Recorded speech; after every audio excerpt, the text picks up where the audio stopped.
दरिद्रनाश भवक्षय प्रेमेर फल नय, प्रेम सुख भोग मुख्य प्रयोजन है.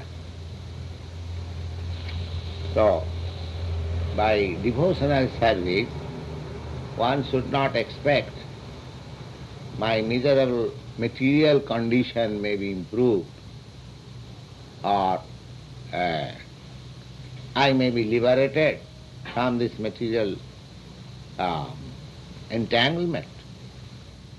That is also a kind of sense gratification. If I want that let me be free from this entanglement, just like the yogis and the jnanis, they try to be free from this material entanglement. But in the devotional service, there is no such desire. Ah. In the devotion, because it is pure love, there is no expectation that I shall be profited in this way.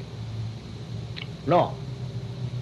It is not a profitable commercial business that unless I get in return something, I shall not practice this devotional service in Krishna consciousness. There is no question of profit. Lord Chaitanya prays to the Lord like this. न धनंग न जनंग न सुंदरिंग कवितांग व जगदीश कामये ममो जन्मनि जन्मनि ईश्वरे भवताद भक्ति रहित की त्वयि. He said, my dear Lord, Jagadisha. Jagadisha means the Supreme Lord, Krishna. Jagat means this world, material world or spiritual world, all worlds, Jagat. Jagat, gacchati iti Jagat, which is progressing, that is called Jagat. The Jagad Isha, the supreme master of this Jagat, going concern,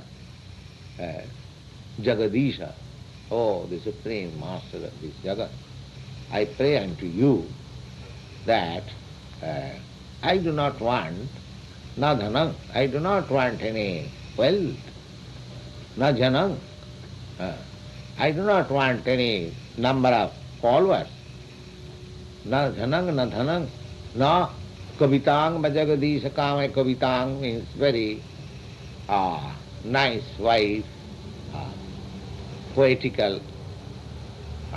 I do not want. Then what do you want? Mama janmani janmani share.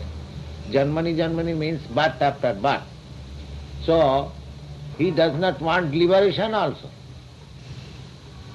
Because when you speak of liberation, there is no birth. Madhyamagatya punarjanmana vidyate. One who reaches the kingdom of God, he hasn't got to come back again to take birth here.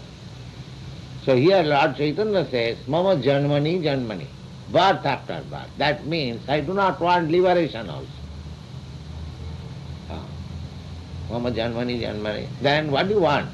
Na Ishare bhavatad bhakti rahitaki. My dear Lord, I may be put in any condition of my life, but please bestow this benediction that I may not forget. That's it. I may not forget, because due to my forgetfulness, I am suffering so much. So if I can remember you, I don't mind in whatever condition I am. Yes, it is the factual fact. Janglabdha chaparang lavang in the Bhagavad Gita, in the 6th chapter you will find, in the yoga system. Janglabdha chaparang lavang mannate nadikang tataha. When one achieves that perfection of yoga, janglabdha, by gaining that perfection, janglabdhyana chaparang lavang, then he has no other desire to achieve. Just like we achieve something in this material world, but that does not stop our desire to achieve something more. I may achieve millions of dollars, but that does not make me satisfied. I want further 10 millions of dollars. And when I get further 10 millions of daughters, then I desire for further 100 millions of daughters. So there is no cessation. So, here is a thing, Krishna consciousness, one who is perfect in that system, Bhakti Yoga system. The Bhagavad Gita says, Jang labdha chaparang labhang na mannate adhikam. Adhikam means greater than this. We desire something which is greater than what I possess now. Therefore I desire. I have got $100 million and I want millions of dollars because that amount is greater than what I possess now. But one who possesses this devotional service, he does not think anything there is in the world which is more valuable than this. So why should he inquire? Why should he desire? He has got the sublime thing. Jang labdha chaparang lavang. Lavang means gain. Mannate na. He does not think. No. What is that? Adhikam. Adhikam means greater. If I have got $2 possession, and if you offer me $10, I think, oh, it is greater. So he possesses such a thing that nothing is greater than. Because he possesses devotional service.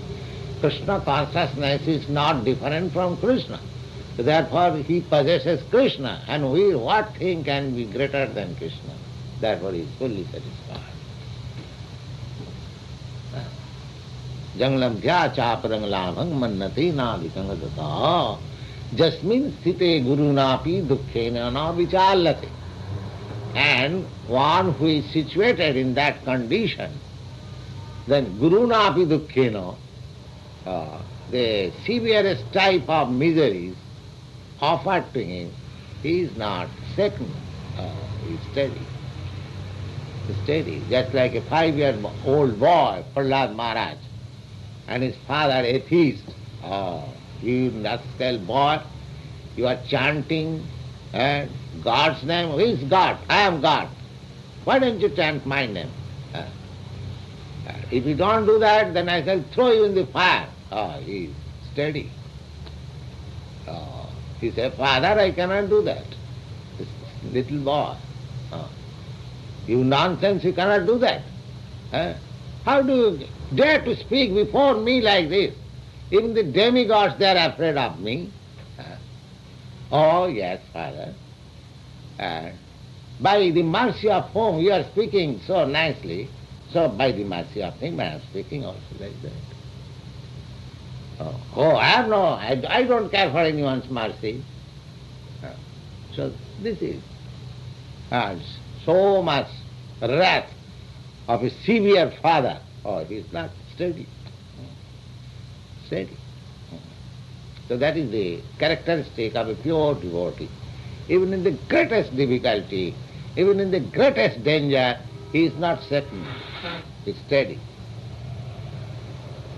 Jangalabdha. This is the perfection of yoga. When one is steady in every circumstance, that is the perfection of yoga. That can be achieved easily by this Krishna consciousness. Jangalabdha. Chaparang labham mannate na jasmin sthite guruna api dukkhena na vicharlate. So here also, we should not be aspiring after improving our material condition or liberation or anything. These are all desires. Desire. They say that we desire less, but desire cannot be completely absent because I am living entity. So my desire should be not to forget Krishna, that's all. That one desire. That is real desire. And all other desires, they are foolish. So we cannot be desireless, but we should desire only bona fide. It's like I am part and parcel of the Supreme. So if I desire to work in cooperation with the Supreme. That is my natural position. That is desireless. If you, suppose in this material condition, if you desire to eat, that is natural. So long you have got this body, you have to eat. If somebody says, oh, you are desiring eating, nobody says like that. Similarly, what is natural desire, that is permitted. And what is not natural, that is called become desireless. Don't desire like this, unnatural. So desirelessness means not to desire unnatural things, but to desire Krishna's remembrance. That is natural. Because I am part and parcel, how can I forget? This forgetfulness is the cause of my so many desires. And as soon as I desire Krishna, then there is no other desire. That is desirelessness. So, Prem Sukh Bhog Mukha Prayojan, or Prem Sukh, the happiness in the matter of our reciprocation as the whole and the part and parcel, that sense is the highest pleasure that we should aspire after. Not that by becoming Krishna consciousness we may desire some material profit. That is not. वेद शास्त्र का है संबंध विधेय प्रयोजन कृष्णा कृष्ण भक्ति प्रेम तीन महाभक्त. No, we are aspiring after possessing something, possessiveness. What we should possess?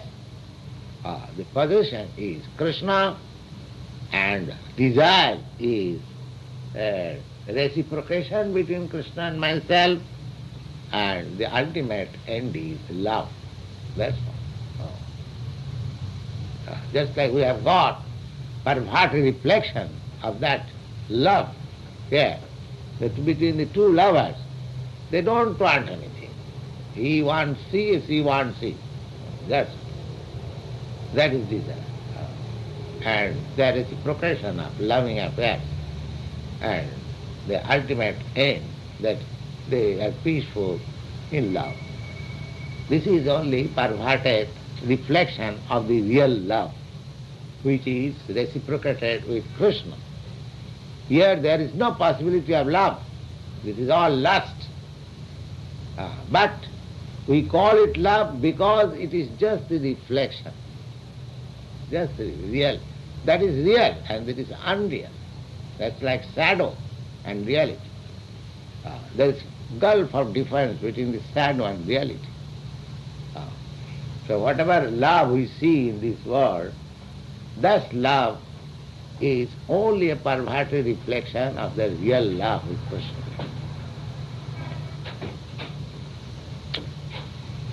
वेदादि सकल शास्त्र कृष्ण मुख्य संबंध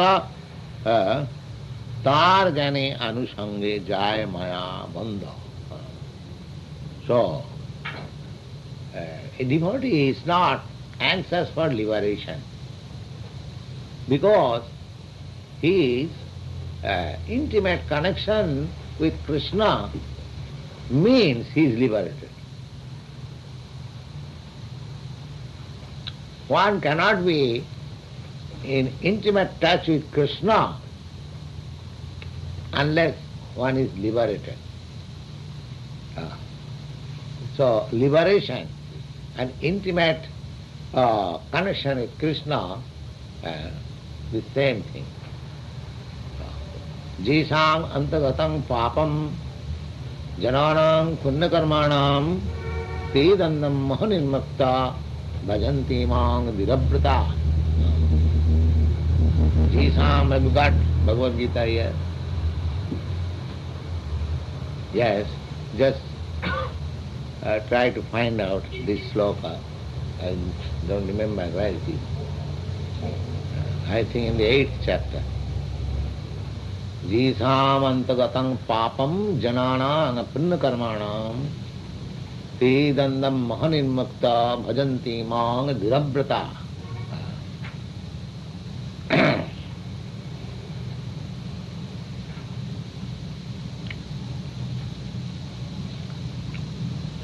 Jishang means those who are antagatam papam. Papam means sinful reaction. One who has surpassed all sinful reactions. Jisham antagatam papam. Jananam. Such persons, punna karmanam, who has never any sinful action, but always engaged in the matter of pious activities, punna karmanam, such persons can only devote himself fully in the service of the Lord Krishna. Have you got it? What is that?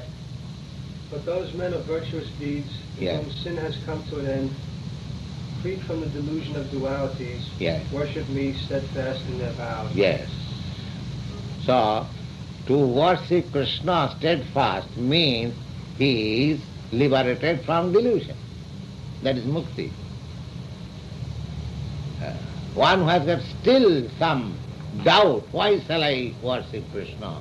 That means he is still in delusion. And still the reaction of his sinful life is not finished. A slight doubt means there is slight tinge still. And one who is dandamoho nirmukta, duality. Duality means whether I shall do it or not, whether I shall stick up to this process of Krishna consciousness or not. This is called duality. So one who is free from all the sinful reactions, he has no more duality. He has formed faith, yes, Krishna worship is the final. So Krishna worship means he is liberated already. Just like the same example, if a man is sitting on the High Court bench, it is to be understood that he has passed all educational qualifications and is a good lawyer. Therefore, there is no more necessity to ask whether you have passed MA examination or law examination. This is foolishness. Similarly, if one is, strictly in Krishna consciousness, then it is to be understood that he is liberated. Liberation, the definition of liberation is, in the Srimad Bhagavatam, mukti,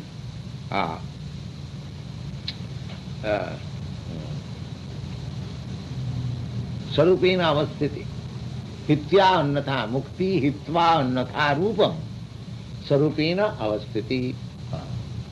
Mukti means hitva annatha rupam. Now we are now represented in different kinds of formalities. You have got different kinds of idea, I have got different kinds of idea, another man has different idea. There are difference, therefore we are clashing each other. This is the sign of bondage. And mukti means when we are liberated from these different kinds of ideas. And sarupena avasthiti, when you are situated in our constitutional position, that is called mukti, liberation. And what is our constitutional position? Oh, I am the part and parcel of the Supreme Krishna. Then what is my duty? The part's duty is to serve the whole. That's all. Just like your hand, the part of your body, what is the duty of hand? To serve the body. It is very easy thing. If you are part and parcel of the Supreme, then what is your duty? Your duty is to serve me. You have no other duty. So, one who understands this formally and convincingly is liberated. He is liberated. Oh, how can I say he is also now going to the office, he is dressing like ordinary man. What do you mean? Mukti means he will dress like something else, or he will have 4 hands or 8 legs? No. Simply change of consciousness, that's all. So Krishna consciousness means change of your consciousness. I am thinking on this matter, I have got so many duties with this material world. So when you change this consciousness, no, I belong to Krishna, I am part and parcel of Krishna, therefore whole energy should be for Krishna. This is Krishna consciousness. Now I am applying all my energy to this material conception of life. When you apply your energy, your transcendental energy to Krishna, then you are liberated. Therefore, a devotee of Krishna, pure devotee of Krishna, they are not hankering after Krishna. Mukti. They say, Mukti Mukulitanjali sevate asman. Oh, the Mukti lady is standing with folded hands. My dear sir, what can I do for you?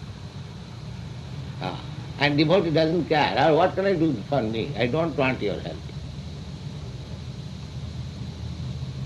There is a nice verse of Billamangal Thakur. He lived for 700 years in Vrindavan, and he became a great devotee of Krishna. In the beginning, he was an impersonalist. His life is very nice. It is better to cite his life. He was a South Indian Brahmin, a very rich man, and very much sensuous. He kept one prostitute.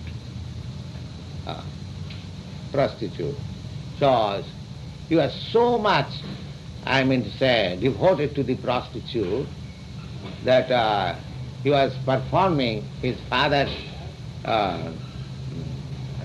death ceremony, and he was asking the priest, please haste, make haste.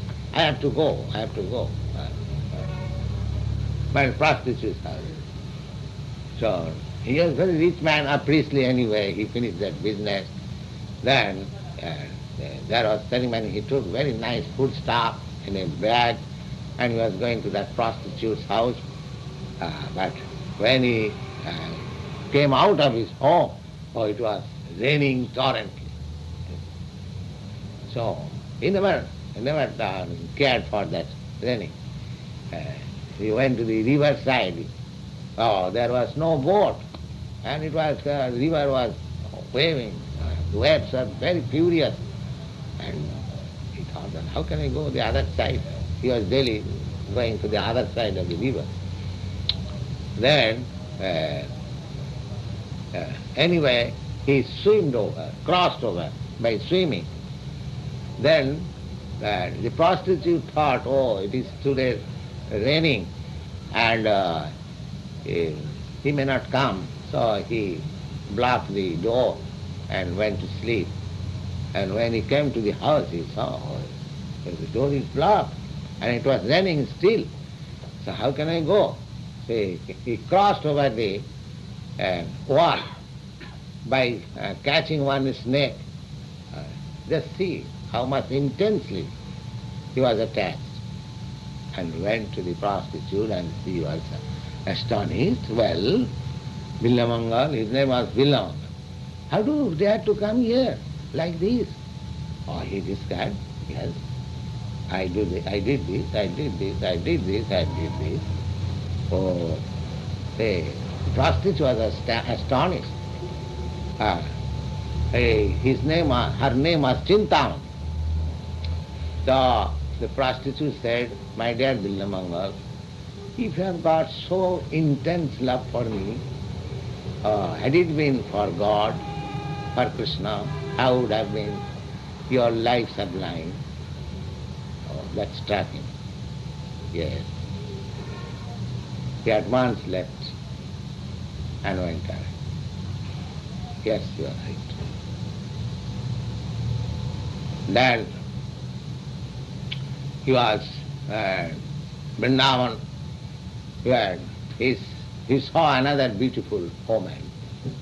Because he has practiced that habit, so he was going behind. Although he determined, now I am going to Vrindavan.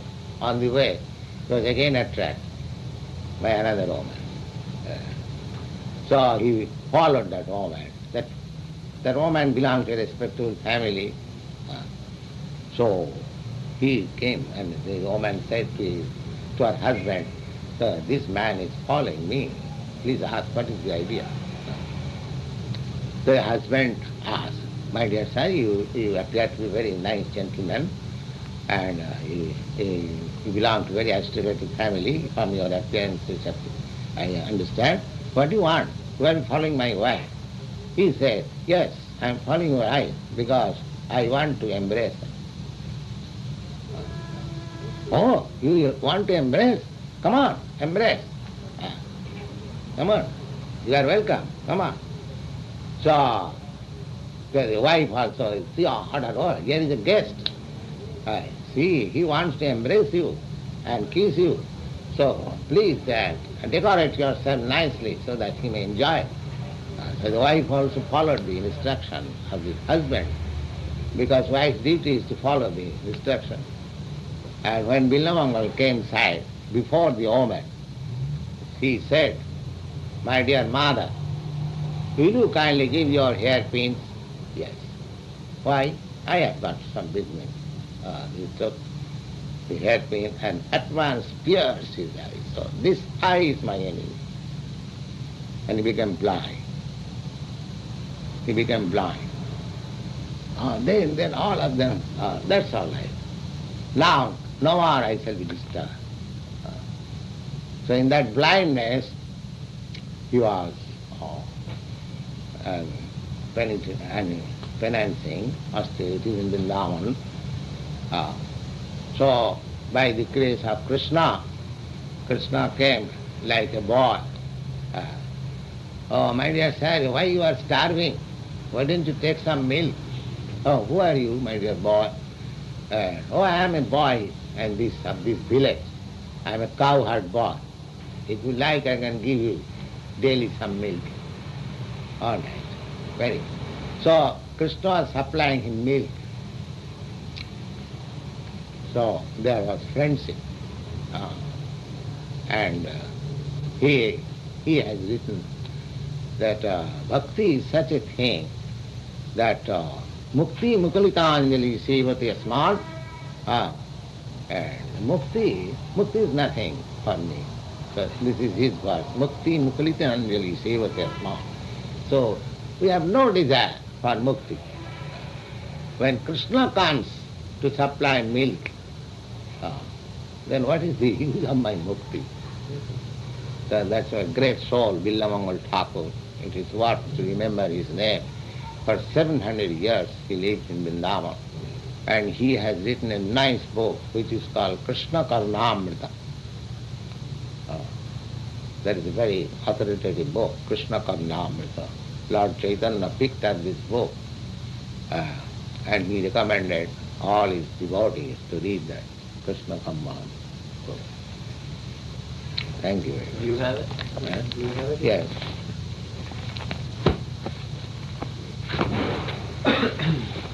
Is it in English?